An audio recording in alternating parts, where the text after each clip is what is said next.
এই বছর আমি জার্মানিতে কুরবানি দেই এবং এই কুরবানির অভিজ্ঞতাটা ভাবলাম যে সবার সাথে শেয়ার করি।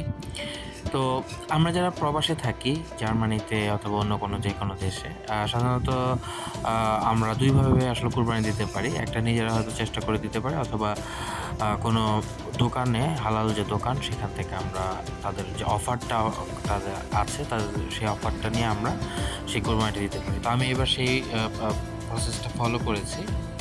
তুর্কিশ হালাল যে দোকান আছে সেখান থেকে আসলে আমি কোরবানির অফারটা আমি নিয়েছি এবং তারা আমাকে সেগুলো প্রসেস করে আমাকে আজকে দিয়ে দিল আর কি ঈদের ৩য় দিন এবং আমি সেগুলো রান্না করলাম। এটা একটা পুরো ল্যাম্ব ছিল। তো সেটা আর কি তারা কেটে আমাকে আর কি পুরোপুরি প্রসেস করে দিয়েছে। তবে আমরা যেমন বাংলাদেশে কোরবানির পর মানুষকে দেই, তারপরে যারা নিডি আছেন তাদেরকে দেই। তো সেই সুযোগটা এখানে কম বলে মনে হয়েছে।